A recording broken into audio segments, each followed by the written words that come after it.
2 Samuel അധ്യായം 7. നാഥാന്റെ പ്രവചനം. രാജാവ് കൊട്ടാരത്തിൽ വസിക്കുകയും ചുറ്റുമുള്ള ശത്രുക്കളിൽ നിന്ന് കർത്താവ് അവന് സ്വസ്ഥത നൽകുകയും ചെയ്തു.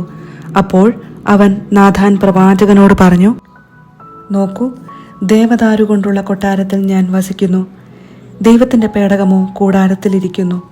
നാഥാൻ പ്രതിവചിച്ചു, യുക്തം പോലെ ചെയ്തു കൊള്ളുക, കർത്താവ് നിന്നോട് കൂടെയുണ്ട്. എന്നാൽ ആ രാത്രി കർത്താവ് നാഥാനോട് അരുളി ചെയ്തു, എൻ്റെ ദാസനായ ദാവീദിനോട് പറയുക, കർത്താവ് അരുളി ചെയ്യുന്നു, എനിക്ക് വസിക്കാൻ നീ ആലയം പണിയുമോ? ഇസ്രായേൽ ജനത്തെ ഈജിപ്തിൽ നിന്ന് കൊണ്ടുവന്നതു മുതൽ ഇന്നുവരെ ഞാൻ ഒരാലയത്തിലും വസിച്ചിട്ടില്ല.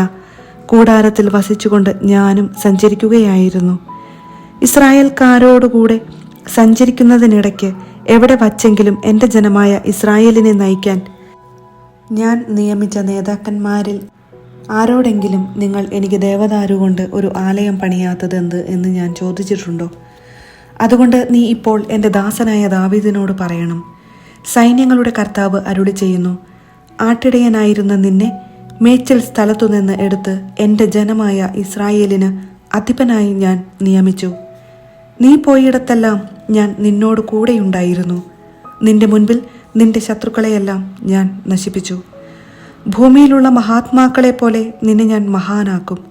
എൻ്റെ ജനമായ ഇസ്രായേലിന് ഞാൻ ഒരു സ്ഥലം കൽപ്പിച്ചു കൊടുക്കും. അവർ ഇനിയും സുരക്ഷിതരായി സ്വന്തം സ്ഥലത്ത് പാർക്കേണ്ടതിന് ഞാൻ അവരെ നട്ടുപിടിപ്പിക്കും. എൻ്റെ ജനമായ ഇസ്രായേലിന് ഞാൻ ന്യായാധിപന്മാരെ നിയമിച്ചാക്കുന്നതിന് മുൻപുള്ള കാലത്തെ പോലെ ദുഷ്ടന്മാർ അവരെ ഇനി പീഡിപ്പിക്കുകയില്ല. ശത്രുക്കളിൽ നിന്ന് നിനക്ക് ഞാൻ ശാന്തി നൽകും. നിന്നെ ഒരു വംശമായി വളർത്തുമെന്നും കർത്താവ് അരുളി ചെയ്യുന്നു. ദിനങ്ങൾ തികഞ്ഞു നീ പൂർവികരോട് ചേരുമ്പോൾ നിന്റെ ഔരസപുത്രനെ ഞാൻ ഉയർത്തി അവൻ്റെ രാജ്യം സുസ്ഥിരമാക്കും. അവൻ എനിക്ക് ആലയം പണിയും. അവൻ്റെ രാജസിംഹാസനം ഞാൻ എന്നേക്കും സ്ഥിരപ്പെടുത്തും. ഞാൻ അവന് പിതാവും അവൻ എനിക്ക് പുത്രനും ആയിരിക്കും. അവൻ തെറ്റു ചെയ്യുമ്പോൾ മാനുഷികമായ ദണ്ഡും ചമ്മട്ടിയും ഉപയോഗിച്ച് ഞാൻ അവനെ ശിക്ഷിക്കും. എങ്കിലും നിന്റെ മുൻപിൽ നിന്ന് ഞാൻ തള്ളിക്കളഞ്ഞ സാവൂളിൽ നിന്നെന്ന പോലെ അവനിൽ നിന്ന് എൻ്റെ സ്ഥിര സ്നേഹം ഞാൻ പിൻവലിക്കുകയില്ല. നിന്റെ കുടുംബവും രാജത്വവും എൻ്റെ മുൻപിൽ സ്ഥിരമായിരിക്കും. നിന്റെ സിംഹാസനം എന്നേക്കും നിലനിൽക്കും.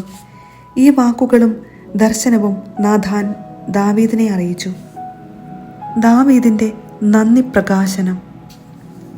അപ്പോൾ ദാവീദ് രാജാവ് കൂടാരത്തിനകത്തു ചെന്ന് കർത്താവിൻ്റെ സന്നിധിയിൽ ഇരുന്ന് പ്രാർത്ഥിച്ചു, ദൈവമായ കർത്താവേ, അങ്ങ് എന്നെ ഇത്രത്തോളം ഉയർത്താൻ ഞാനും എൻ്റെ കുടുംബവും എന്താകുന്നു? ദൈവമായ കർത്താവേ, ഇത് അങ്ങേക്ക് എത്ര നിസാരം. വരുവാനുള്ള ദീർഘകാലത്തേക്ക് അങ്ങയുടെ ദാസന്റെ കുടുംബത്തിൻ്റെ വിദൂര ഭാവിയെക്കുറിച്ചും വരും തലമുറകളെക്കുറിച്ചും അങ്ങ് അരുളി ചെയ്തിരിക്കുന്നുവല്ലോ. ഇതിലധികമായി അടിയന് അങ്ങയോട് എന്ത് പറയാനാവും? ദൈവമായ കർത്താവേ, അങ്ങയുടെ ദാസനെ അങ്ങ് അറിയുന്നുവല്ലോ. അങ്ങയുടെ വാഗ്ദാനവും ഹിതവും അനുസരിച്ച് അങ്ങയുടെ ദാസനെ അറിയിക്കേണ്ടതിന് ഈ വൻ കാര്യങ്ങളെല്ലാം അങ്ങ് നിറവേറ്റിയിരിക്കുന്നുവല്ലോ. ദൈവമായ കർത്താവേ, അങ്ങ് ഉന്നതനത്രേ, അങ്ങ് അതുല്യനാണ്. ഞങ്ങൾ കാതുകൊണ്ട് കേട്ടതനുസരിച്ച് അവിടുന്നല്ലാതെ വേറെ ദൈവമില്ല. അങ്ങയുടെ സ്വന്തം ജനമായിരിക്കേണ്ടതിന് അടിമത്തത്തിൽ നിന്ന് അങ്ങ് വീണ്ടെടുത്ത ഇസ്രായേലിനെ പോലെ മറ്റൊരു ജനമില്ല. അവർക്കു വേണ്ടി അങ്ങ് നിർവഹിച്ച അത്ഭുതകരമായ മഹാകാര്യങ്ങൾ അങ്ങയുടെ കീർത്തി ലോകമെങ്ങും പരത്തിയിരിക്കുന്നു. അങ്ങയുടെ സ്വന്തം ജനമായിരിക്കേണ്ടതിന് ഈജിപ്തിൽ നിന്ന് അങ്ങ് സ്വതന്ത്രരാക്കിയ അവർ മുന്നേറിയപ്പോൾ മറ്റു ജനതകളെയും അവരുടെ ദേവന്മാരെയും അങ്ങ് ഓടിച്ചു കളഞ്ഞല്ലോ. ഇസ്രായേൽ എന്നേക്കും അങ്ങയുടെ ജനമായിരിക്കേണ്ടതിന് അവരെ അങ്ങ് സ്ഥിരപ്പെടുത്തി. കർത്താവെ, അങ്ങ് അവർക്ക് ദൈവമായി തീർന്നു. ദൈവമായ കർത്താവെ, അങ്ങയുടെ ദാസനോടും കുടുംബത്തോടും അരുളി ചെയ്തിരിക്കുന്ന വചനം എന്നേക്കും സ്ഥിരപ്പെടുത്തി അങ്ങയുടെ വാക്ക് നിവർത്തിക്കണമേ. അങ്ങയുടെ നാമം എന്നേക്കും മഹത്വപ്പെടട്ടെ. സർവശക്തനായ കർത്താവാണ് ഇസ്രായേലിൻ്റെ ദൈവമെന്ന് പ്രഘോഷിക്കപ്പെടട്ടെ. അങ്ങയുടെ ദാസനായ ദാവീദിൻ്റെ കുടുംബം അങ്ങയുടെ മുൻപിൽ സുസ്ഥിരമാകട്ടെ. സർവശക്തനായ കർത്താവേ, ഇസ്രായേലിൻ്റെ ദൈവമേ, ഞാൻ നിന്റെ വംശം ഉറപ്പിക്കും എന്ന് പറഞ്ഞ് അങ്ങയുടെ ദാസന് ഇത് വെളിപ്പെടുത്തിയിരിക്കുന്നുവല്ലോ. അതുകൊണ്ട് അങ്ങയോട് ഇങ്ങനെ പ്രാർത്ഥിക്കാൻ ഈ ദാസൻ ധൈര്യപ്പെട്ടിരിക്കുന്നു. ദൈവമായ കർത്താവെ, അങ്ങു തന്നെ ദൈവം, അങ്ങയുടെ വചനം സത്യം. ഈ നല്ല കാര്യം അടിയനോട് അങ്ങ് വാഗ്ദാനം ചെയ്തിരിക്കുന്നുവല്ലോ. അടിയൻ്റെ കുടുംബം അങ്ങയുടെ മുൻപിൽ നിന്ന് ഒരിക്കലും മാറിപ്പോകാതിരിക്കേണ്ടതിന് അതിനെ അനുഗ്രഹിക്കാൻ തിരുവുള്ളമാകണമേ. ദൈവമായ കർത്താവെ, അങ്ങ് വാഗ്ദാനം ചെയ്തിരിക്കുന്നു. അവിടുത്തെ അനുഗ്രഹത്താൽ അടിയൻ്റെ കുടുംബം എന്നേക്കും അനുഗ്രഹീതമാകും. 2 സാമുവേൽ അധ്യായം 8. ദാവീദിൻ്റെ വിജയങ്ങൾ. കുറച്ചു നാളുകൾക്ക് ശേഷം ദാവീദ് ഫിലിസ്ത്യരെ ആക്രമിച്ചു കീഴ്പ്പെടുത്തി. മെഥഗമ്മ അവരിൽ നിന്നും പിടിച്ചെടുത്തു. അവൻ മൊവാബ്യരെയും തോൽപ്പിച്ചു. അവരെ നിലത്തു കിടത്തി ചരടുകൊണ്ട് അളന്ന് 3-ൽ 2 ഭാഗത്തെ കൊന്നു. ഒരു ഭാഗത്തെ വെറുതെ വിട്ടു. അങ്ങനെ മൊവാബ്യർ അവന് കീഴടങ്ങി കപ്പം കൊടുത്തു. ദാവീദ് യൂഫ്രട്ടീസ് നദീതീരത്ത് തൻ്റെ അതിർത്തി വീണ്ടെടുക്കാൻ പോകവേ റഹോബിൻ്റെ മകനും സോബ രാജാവുമായ ഹദദേസറിനെയും തോൽപ്പിച്ചു. അവൻ്റെ 1700 കുതിരക്കാരെയും കാലാൾപ്പടയിൽ 20,000 പേരെയും ദാവീദ് പിടിച്ചെടുത്തു. അവൻ 100 രഥങ്ങൾക്കുള്ള കുതിരകളെ ഒഴിച്ച് ബാക്കിയുള്ളവയെ കുതിഞ്ഞരമ്പ് ഛേദിച്ച് മുടന്തുള്ളവയാക്കി. സോബ രാജാവായ ഹദദേസറിനെ സഹായിക്കാൻ ദമാസ്കസിലെ സിറിയാക്കാർ വന്നപ്പോൾ അവരിൽ 20,000 പേരെ ദാവീദ് കൊന്നുകളഞ്ഞു. ദമാസ്കസിലെ അരാമിൽ ദാവീദ് കാവൽപ്പടയെ നിർത്തി. സിറിയാക്കാർ ദാവീദിന് സാമന്തരായി കപ്പം കൊടുത്തു. ദാവീദ് പോയിടത്തെല്ലാം കർത്താവ് അവന് വിജയം നൽകി. ഹദദേസറിന്റെ സേവകർ വഹിച്ചിരുന്ന സ്വർണപ്പരിചകൾ ദാവീദ് ജെറുസലേമിലേക്ക് കൊണ്ടുവന്നു.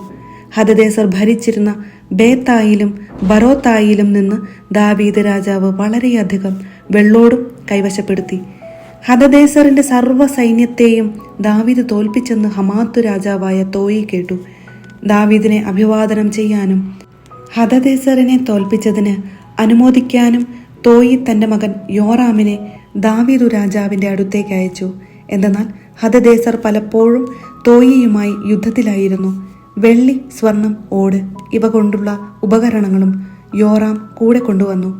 ദാവീദ് അവ കർത്താവിന് പ്രതിഷ്ഠിച്ചു. ഏദോമ്യർ, മൊവാബ്യർ, അമ്മോന്യർ, ഫിലിസ്ത്യർ, അമലേക്യർ തുടങ്ങി താൻ കീഴ്പ്പെടുത്തിയ സകല ജനതകളിലും നിന്ന് എടുത്ത വെള്ളിയും പൊന്നും റാഹോബിൻ്റെ മകനും സോബ രാജാവുമായ ഹദദേസറിൽ നിന്നെടുത്ത കൊള്ളയും ദാവീദ് കർത്താവിന് പ്രതിഷ്ഠിച്ചു. ഉപ്പുതാഴ്വരയിൽ വെച്ച് 18,000 ഏദോമ്യരെ കൊന്നൊടുക്കി മടങ്ങി വന്നപ്പോൾ ദാവീദ് കൂടുതൽ പ്രശസ്തനായി. അവൻ ഏദോമിൽ കാവൽപ്പടയെ നിയമിച്ചു. ഏദോമ്യർ ദാവീദിന് അടിമകളായി. അവൻ ചെന്നിടത്തെല്ലാം കർത്താവ് അവന് വിജയം നൽകി. ദാവീദ് ഇസ്രായേൽ മുഴുവനിലും ഭരണം നടത്തി. തൻ്റെ സകല ജനത്തിലും അവൻ നീതിയും ന്യായവും പാലിച്ചു. ചെരൂയയുടെ മകൻ യോവാബായിരുന്നു സൈന്യാധിപൻ. അഹിലൂദിന്റെ മകൻ യഹോഷാഫാത്ത് നടപടി എഴുത്തുകാരനും. അഹിത്തൂബിന്റെ മകൻ സാദോക്കും അബിയാധറിന്റെ മകൻ അഹിമലേക്കും ആയിരുന്നു പുരോഹിതന്മാർ. സെരായിയ ആയിരുന്നു കാര്യദർശി. യഹോയാദായുടെ മകൻ ബനാനിയ ക്രേത്യർക്കും പെലേത്യർക്കും അധിപതിയായിരുന്നു. ദാവീദിന്റെ പുത്രന്മാർ പുരോഹിതന്മാരും